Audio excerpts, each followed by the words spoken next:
Hey, folks, welcome into the It's Official podcast. He's Jeff Siegel. I'm Jeremy Plonk, representing Express Bet and First Bet. It is Pegasus World Cup week, which means winter's finest in South Florida. But if you're in Louisiana today, you're digging out of the snow in New Orleans. It's 2 degrees where I'm at. Jeff, I don't want you to rub it in on how nice the weather might be out there. You guys, of course, have had your own issues with the fires and stuff in Southern California, but we can at least feel like it's winter breaking this weekend with the Pegasus. Yeah, it's not really winter where I am, but in fact, they were telling me about how all the wind was going to come back, and I'm looking out the window, and this looks like a painting because nothing's moving. There's no wind. I'm fortunate. I'm lucky out here, but others are not so blessed. And as a matter of fact, there's a fire down near San Luis Rey Downs. You remember what happened down there? And they're starting to evacuate the horses there. They're taking them to Del Mar. So we're still not out of the woods, not only here in LA, but down in San Diego as well. So you don't usually get this in the winter, but we've got it. And we don't have the cold, though, so we can survive in advance, as they say. But 2 degrees, Jeremy. You look warm and comfy in your house. I'm not saying that you're in any great discomfort there. I hope, anyway. I actually have snow removal plans for after the recording of the podcast, so check back with me. A live view in about 90 minutes time won't look as good. So this is what we've got for today. We are looking forward to talking about the big topics in horse racing this week. Of course, Southwest Stakes, $1 million race on the Kentucky Derby Trail Saturday at Oaklawn Park. The big day, of course, is the Pegasus World Cup. We're going to get into that quite a bit. But this is a preview type show as we take on 5 hot topics each and every week. So let's start things out with our opener. It's this week's Goosebump Award. Who gets Jeff excited? Who gave you goosebumps last week on the racetrack, Mr. Siegel? Who got your blood pumping? Cavalieri did, and that was in the La Cañada, and she gave me goosebumps not only to this particular race, but in her first and second starts as well, because she did the same exact thing.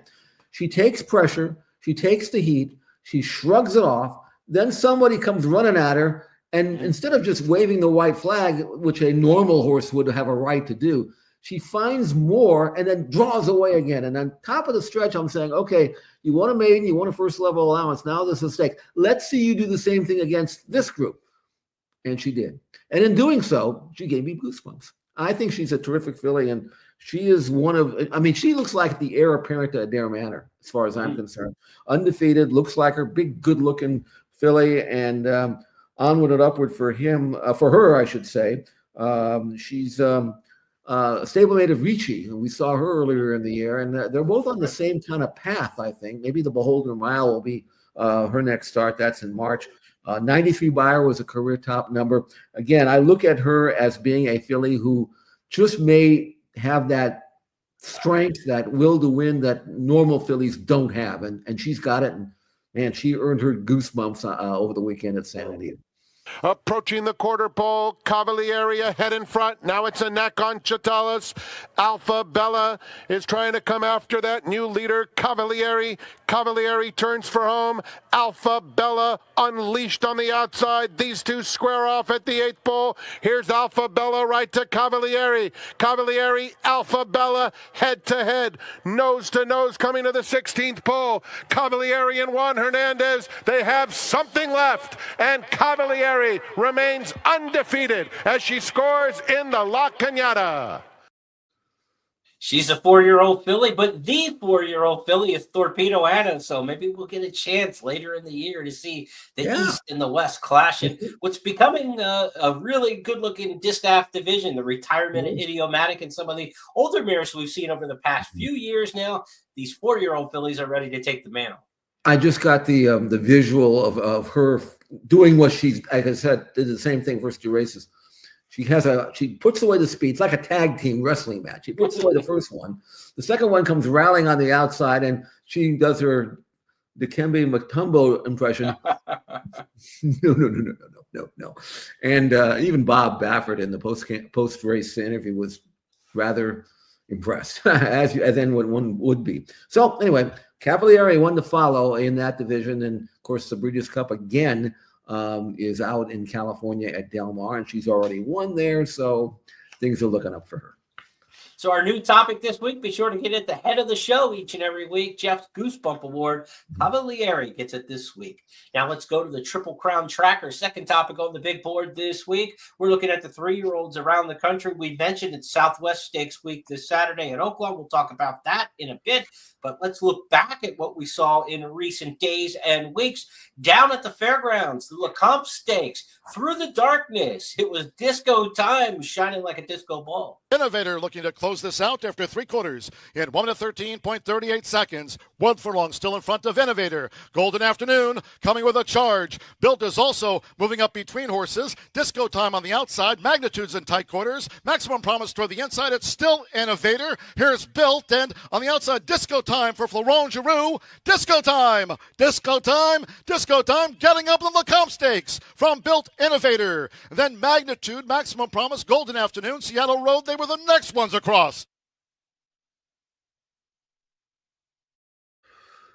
Up in time, it's Disco Time, undefeated now, 3 for 3. And Brad Cox, we didn't know what he had at the end of the 2-year-old season, turning 3. We knew he had tremendous fillies that already had stakes credentials. His colts really hadn't done much in stakes company at 2, but we're starting to see that percolate now. Disco Time, like we said, a perfect 3 for 3. Jeff, what do you make of this win? A slow time, a very slow racetrack.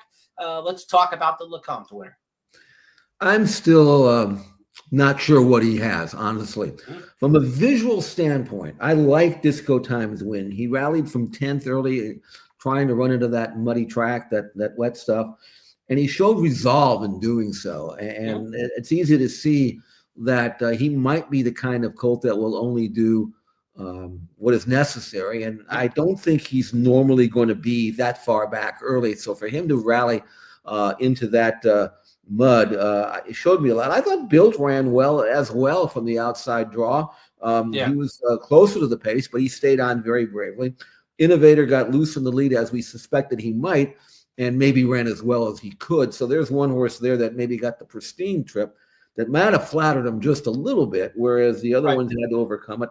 The colt that I picked in that race, Maximum Promise, was making his first start since August. He actually wound up relatively close 5th. And did not have a great trip. I think there's a good race in his future somewhere. But here's the thing, Jeremy. I mean, the 77 buyer number kind of puts things in perspective.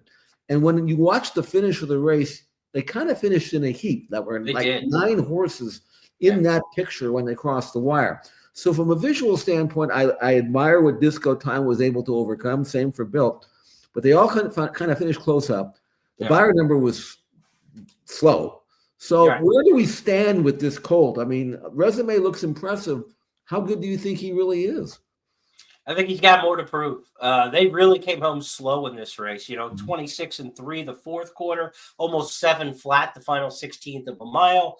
He passed horses. Did he rally strongly? No. He passed horses. He was outside sometimes on a sloppy day. That's a good thing. You give up the ground loss to get a cleaner trip, being outside like that. I've got to see it improved. I don't look at him as a major contender. I mean, if you want to put him in the top 20, sure, somewhere in that mix, but he's not a top 5, top 6 kind of thought right now amongst the horses that we've seen so far on the trail. Could he get there? Possibly. The Into Mischiefs are obviously rock solid, but his damn Dixie Chick was a sprinter, so I don't know if he's going to have just kind of like a little bit of a finish as a 1-turn kind of horse. You just say, look, he won 2 turns and went wide and rallied win. But again, that was a very slow race. The maiden Hypnus for Kenny McPeak earlier on the card ran faster than they did later in the day in the Lecomte Stakes. Innovator, I was trying to get him as just, I didn't like any handicapping the race for the Lecomte going in. The late pace figures from Brisk for all of the horses were weak, very weak. So I was looking at a case of Innovator speed on the rail. If he goes to the front, nobody's really going to rally. And it turned out nobody really did in terms of time. Innovator got dead tired. He came back to him. I was trying to push him down the stretch. Come on, another 50 yards at a nice price, but he couldn't get there. But that race looked like it would be slow coming home going in, and it was very slow on the clock after we, in retrospect, taking a look back at it. So I'm not wildly impressed by the Lecomte. Like I said, Built ran a pretty decent race, but it's going to get tougher there at the fairgrounds, right? Yeah. We know First Avenue, the horse for Walsh is waiting. A horse who East Avenue, he's going to be next up probably on the trail for these horses, to meet in the Risen Star and beyond. I just think there's going to be better horses out of fairgrounds than what we saw in the Lecomte. It's been a good race historically, though, as we mentioned last week. It's had the Derby runner-up 3 times in the last 4 years, I believe. So a good horse can come out of the Lecomte. This year's just doesn't look that great. And the slowness, the darkness, all that kind of goes into the visuals, too. The kind of, the slow time, the sloppy track, really – it's hard to embrace and love this race. We're going to have to see it again, but you're going to get too short of a price on this horse moving forward, being undefeated through 3 starts. So I'd make this go time, prove it to me again next time. I thought going in it was going to be a good race. 9 out of the 13 entrants were coming off wins. Mm-hmm. Your 3-year-olds are developing this time of the year. I thought many of them would produce a forward move, and they ran to form, but the number dropped. So now I'm back to square one, and it'd be very interesting to see how horses come out of this race and perform, to see if we can crank the form a little bit one way or the other, because, I mean, it was an off track, okay? And I don't know if the track got slower, or I don't know. When the race was over, I thought it was a decent effort. Now I'm not so sure. So we still have question marks at fairgrounds, but I think as you pointed out, from a gambling standpoint, you'd probably try to beat these horses next time with something, and then let whatever happens. But I don't know. I watched these horses work out here in California at Santa Anita, and my initial impressions, we're talking about apples and oranges here in terms of natural talent. So we'll see. Yeah. But from an experience standpoint on the trail, to get a big field size at a 2-turn distance in an off-track condition like that, this was good experience for these horses. They've got to get faster. They've got to get better, obviously. But this is a race that you could take a little bit of something out of in the experience column. How did the gamblers factor in the Lecomte Stakes and what we saw over the past weekend? All other 3-year-olds, a lukewarm favorite in the Kentucky Derby Future Pool Wager 3, which ended on Sunday. Not a bad price, really, on all others at this point in time. Barnes, we're going to take a look at it in just a moment for Bob Baffert, the San Vicente winner. Top choice among the individual entrants at 6-1. Patch Adams, who we'll talk about in a bit. He is running this weekend. East Avenue, I think I said First Avenue a couple minutes ago. I get my streets mixed up. The older I get, the harder these names that are similar get to me over the years. But East Avenue, the horse who's coming up next probably on the Fairgrounds Trail for those runners coming out of that disappointment in the Breeders' Cup Juvenile. Citizen Bull, the Breeders' Cup winner, 17-1. We're going to see him in the Bob Lewis. Journalism, let's talk about him just a little bit, Jeff, on the Triple Crown tracker here as well. We haven't seen much from journalism at all of late, so we can talk about him. Your take on what we see, at least from the future book odds that close this weekend? Well, I think the ones you have on the right side look interesting to me. I wouldn't really want to take less than 50-1 or much less than 50-1 at this stage. I mean, Barnes is not 6-1 to win the Derby, I don't think. I think he's a longer price just to get there than it is to actually win it when he gets there, if you know what I mean.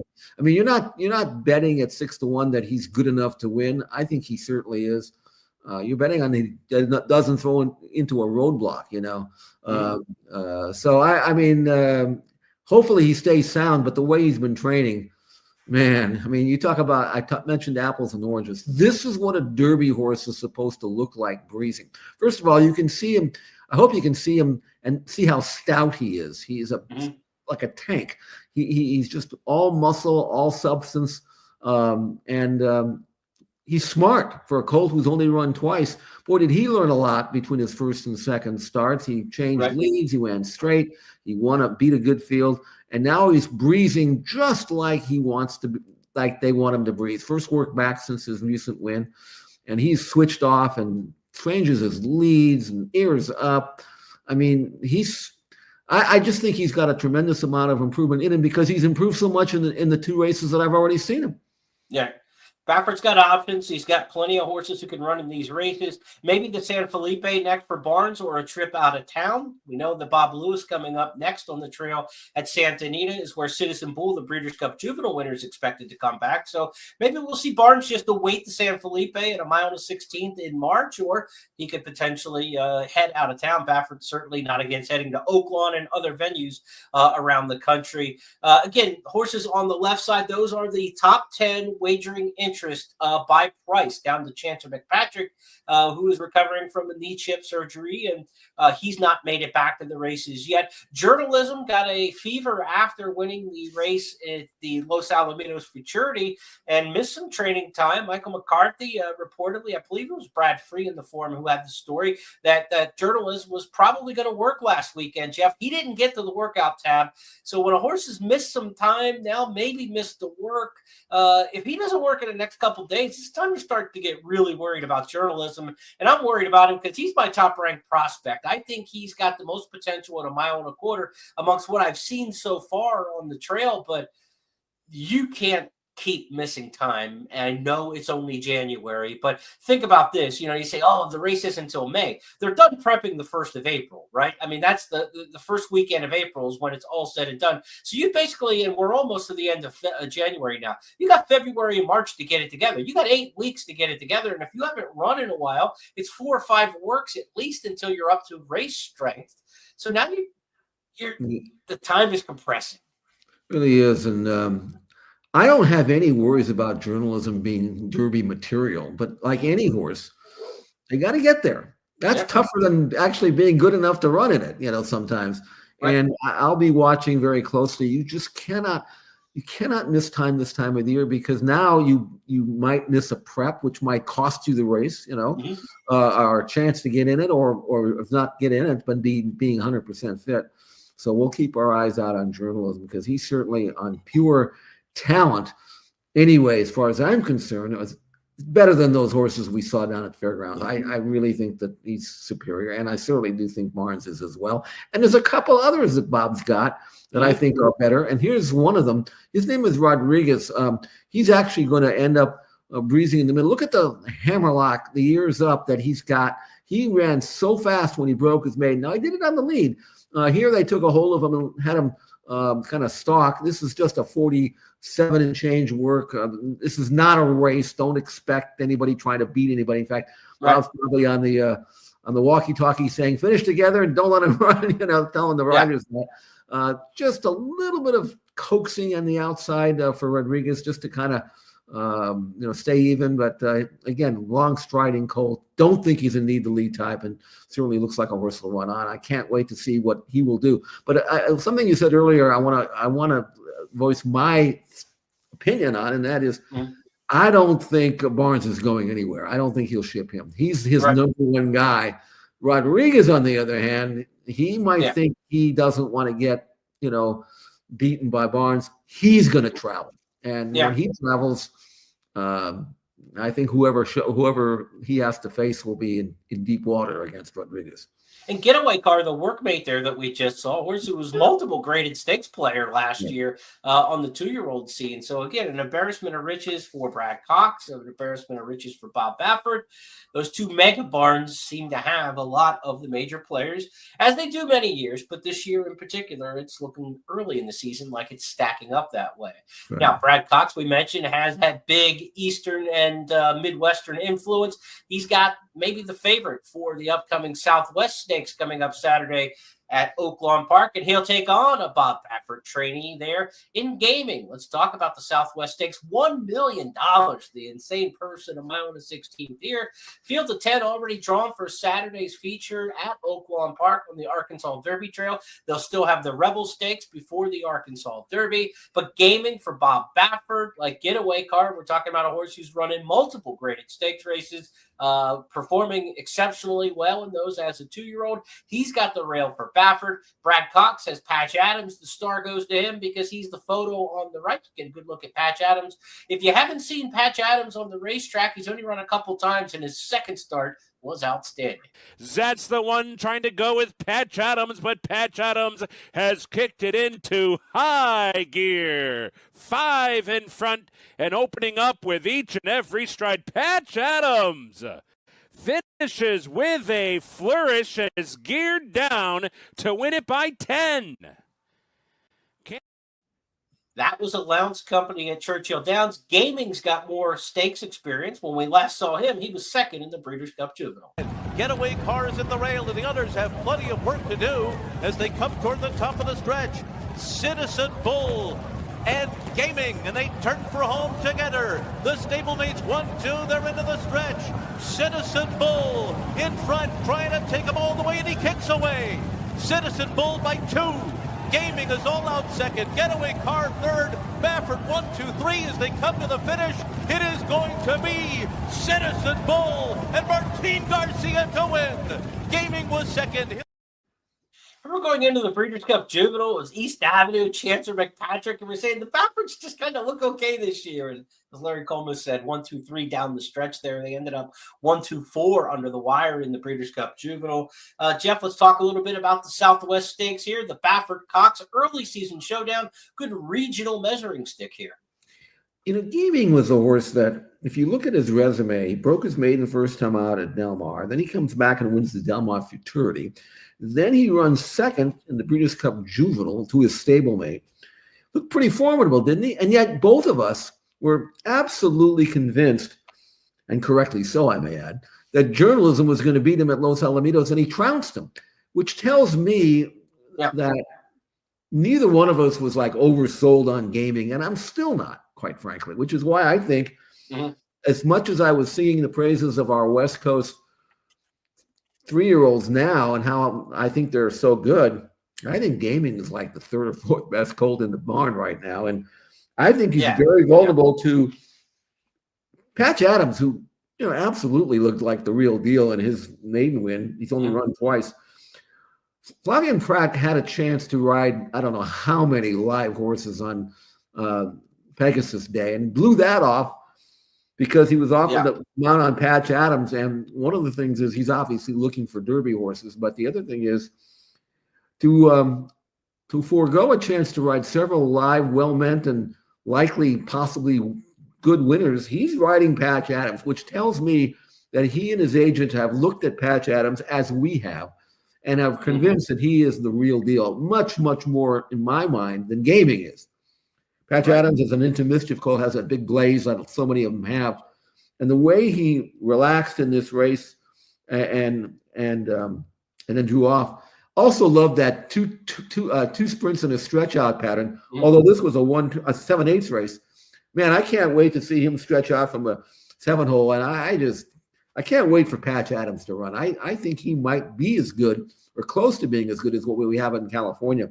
And I think Pratt and his agents do as well. So to me, if you look at Gaming, who's 2-1 in the morning line, and Patch Adams, who's 5-2, I don't know who's actually going to go favored in this race, but there is not a chance in the world that I'm expecting Gaming to beat Patch Adams. Kind of like in the dark, reaching around, trying to feel with this 3-year-old crop right now. I do not have a great feel for it, but it's races like this that can give us a little bit better feel because Gaming brings the California form. Let's see how that stacks up. We talk about what does Brad Cox have with Patch Adams. Is this a future star? But there's some other measuring stick kind of horses in here. Kenny McPeak brings Render Judgment over. This is a horse who ran 3rd in the Gun Runner behind Built Magnitude, horses we just saw in the LeCompte last week. So what do we have in Louisiana? Is that going to stack up well? Is a horse 3rd beaten 9 in the Gun Runner good enough to win here in the Southwest? That'll give us a little sense with Render Judgment.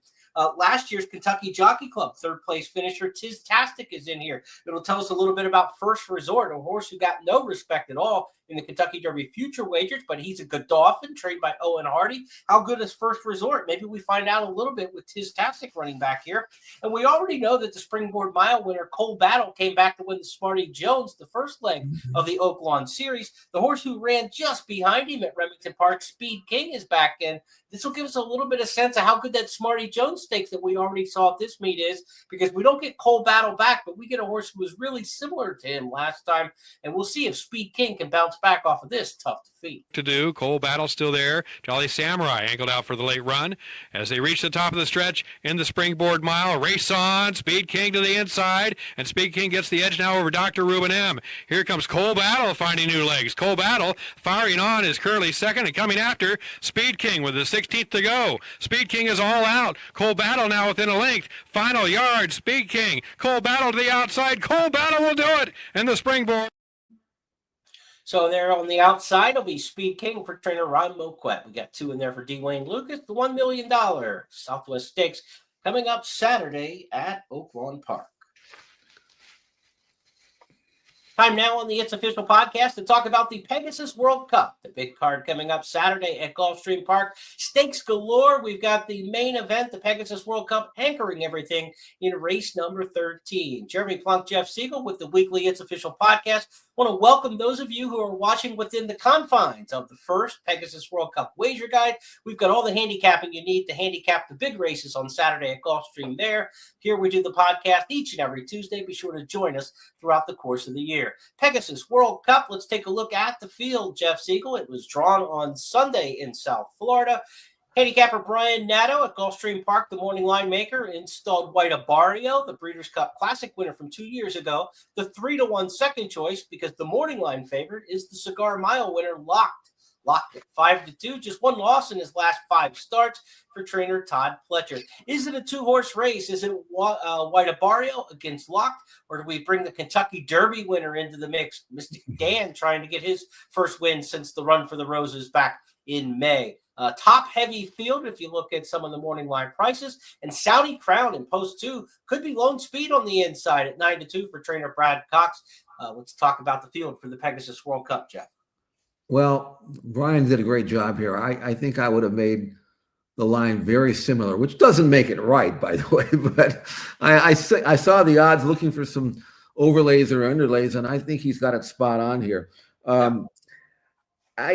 As a gambler, I understand why Locked is the favorite, but I have some reservations, which I expressed in the guide, which you will be able to read when it comes out. And that is, number one, I don't like the draw on Locked. That's a little farther out I want to be.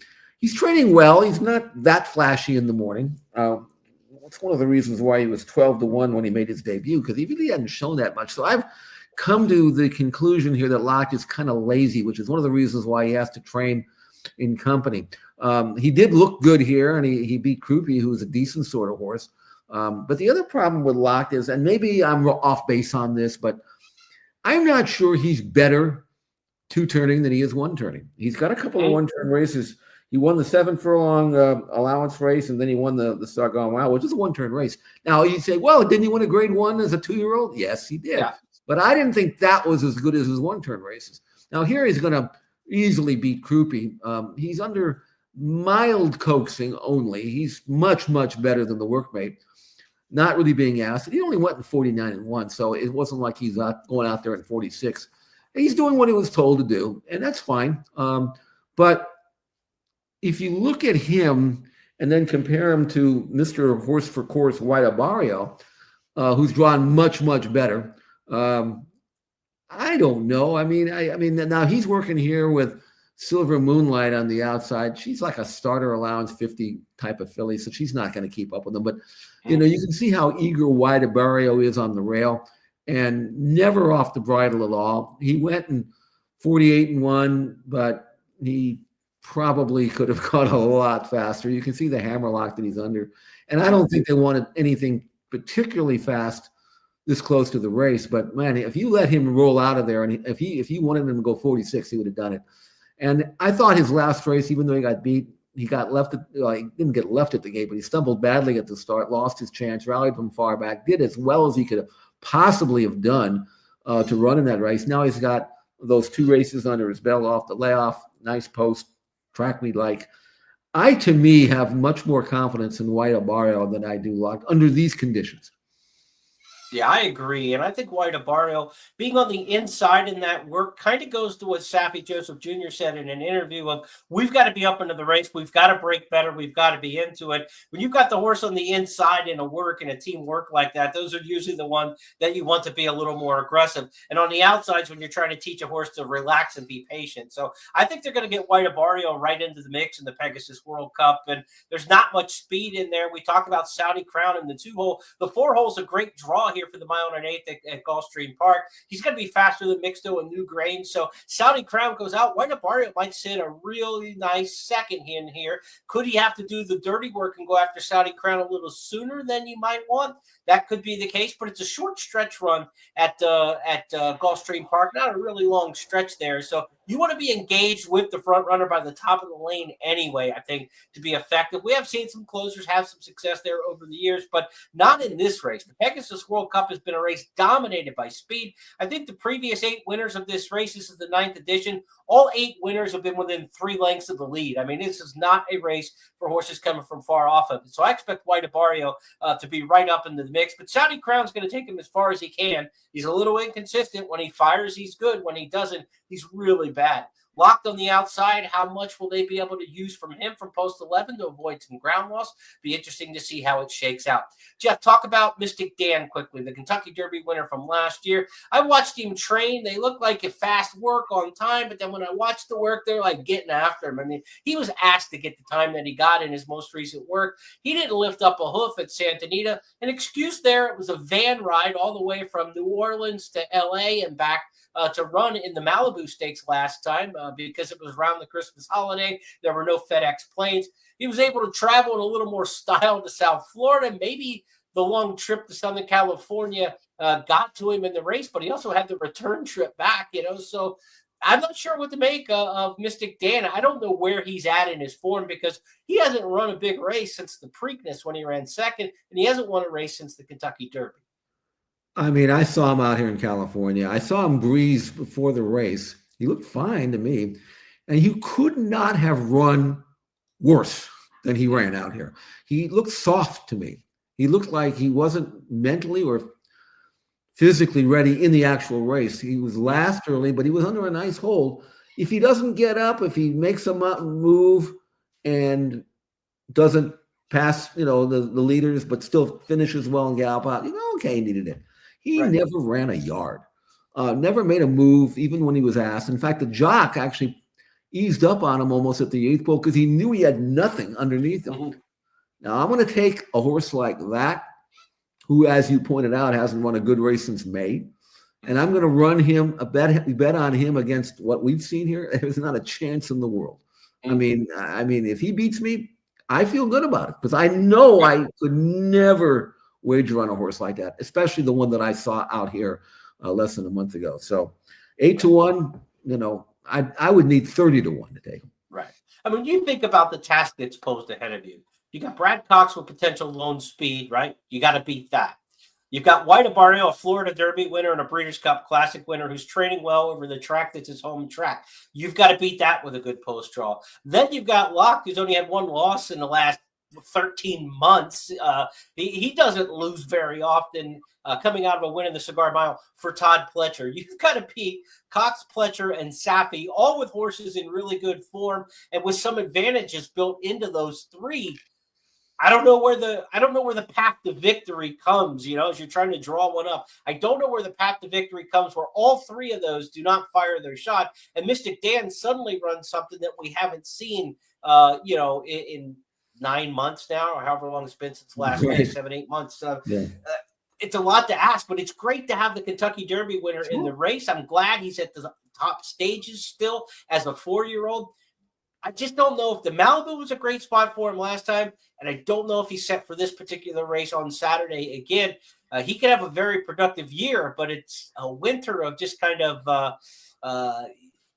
I don't know, man. I don't like the spots. I don't like the spots for him. I tell you, Jeremy, he was cold on the board when he ran in the Malibu. So I thought he was ready. I didn't know. I hadn't watched him breeze. Yeah. So somebody knew that he was not there. The other thing is, and concluding on my enthusiasm for White Barrio, not only, as you pointed out, did he draw well, but if you look at his PPs, his form, he seems most effective when he can stalk outside another horse while close up. Right. He doesn't like to be in the front end. I think he gets a little lost when he does that. But if he can follow somebody one off the rail, that's what he loves to do. And that's exactly how this race shapes up. Saudi Crown goes. Guadabayo just sits there, and then that's what he wants to do. And then he cuts. So I think the fact that Saudi Crown is a likely pace setter and drawn inside of him makes it even more perfect for Guadabayo. So having said all of this, I'm not going to give him any excuse either if he doesn't fire, but I think he will. The Robin and the Batman on Saturdays, the Pegasus World Cup Turf, the co-feature on the program. Take a look at the field for the Pegasus World Cup Turf. 14 have entered. 12 will go. 2 also eligibles in this particular spot.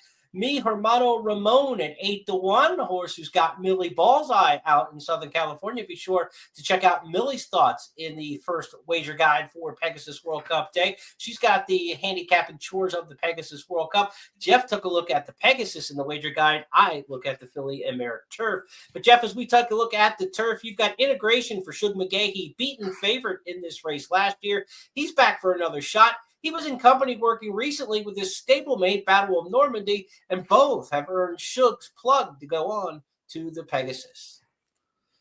Well, they are working in company on the outside. Integration. Pick it up, Jeff.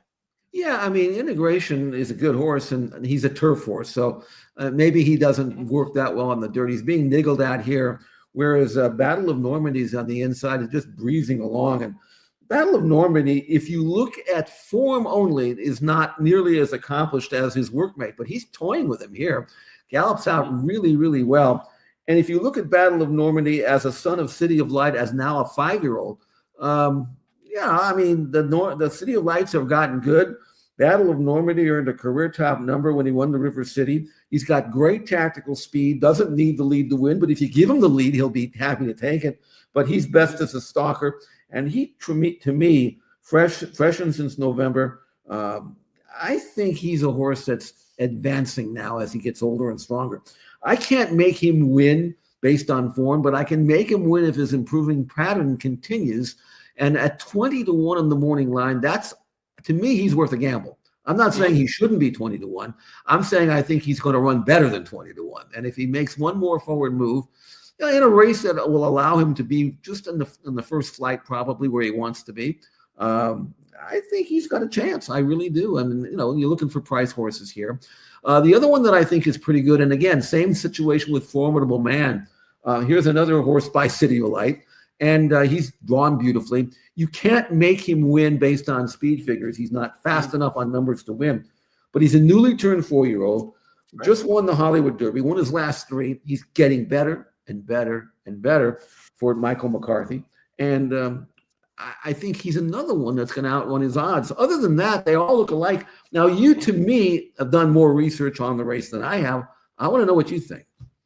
Well, I think you're onto the right kind of horses because I'm not sold on Nation's Pride. He's the 2-1 morning line favorite. Deserving favorite in what he's done, but he's so inconsistent. And most recent start in Bahrain back in November. We've seen these Charlie Appleby and Godolphin horses travel all over the world, Rebels Romance and such. But Nation's Pride to me is just kind of up and down. He won the Arlington Million here. He won the Canadian International in Canada. He can handle the trip to the U.S., but this is kind of a top-of-the-ground turf course, a little bit different than some that he's had success on.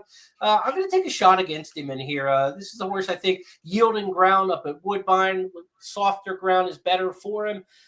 We are to get some rain in South Florida on Wednesday and Thursday in the forecast this week. So maybe there'll be a little bit of give into the ground, and that would certainly help the horses with some of that international experience and foreign pedigrees. Nation's Pride, a grandson of the great Galileo. So, you could make a case for him, but I don't want to take him at a short price. So I'm in there looking and fishing around for some prices. I think Formidable Man's interesting because there's not a lot of pace in here. Could show some speed and be in it for a long ways. But I think this is probably of the 3 Pegasus races. This might be the better gambling race of the three.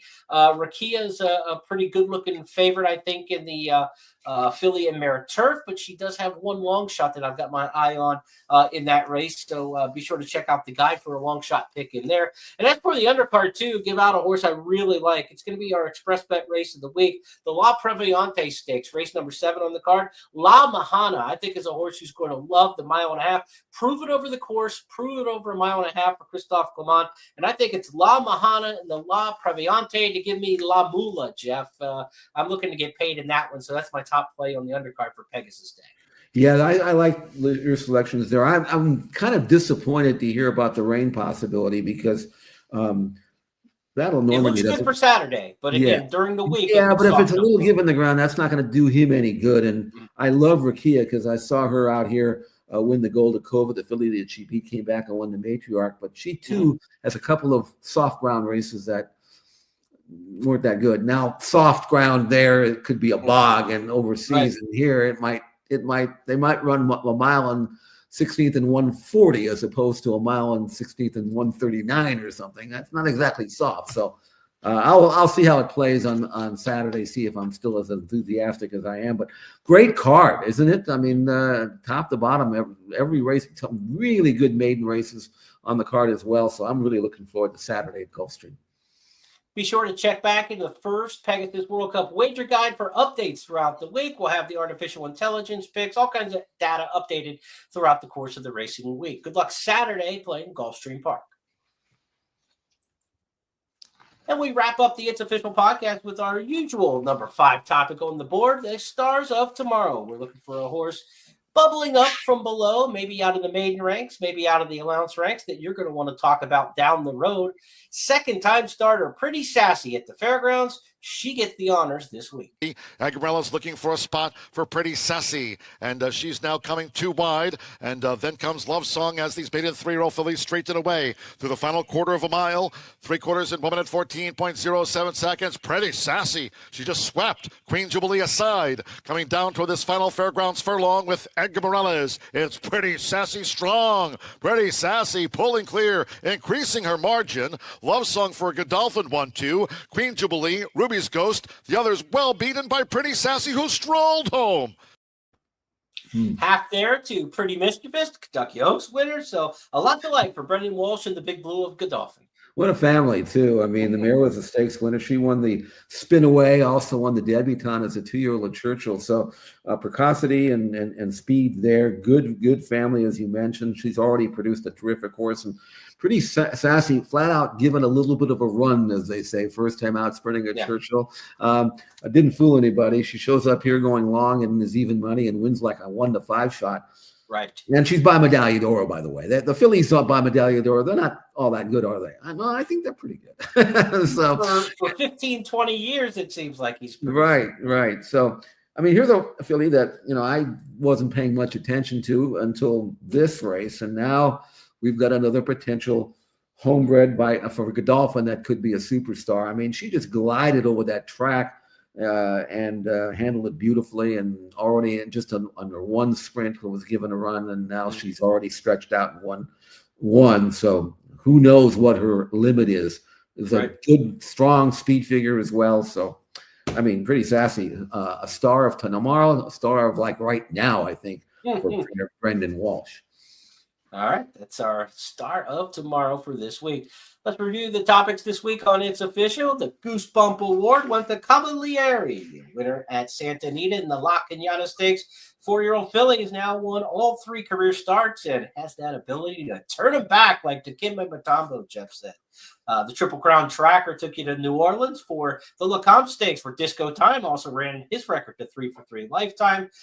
He went the slower of 2 races with Hypnus, maiden winner earlier on the card at Fairgrounds, raising a little bit of doubt just how good that Lecomte Stakes was. We looked at the Kentucky Derby future wager closing odds for future book number 3, where Barnes was the 6-1 morning line favorite. And we looked at Barnes training and company. Also, we looked at Rodriguez training for his next start.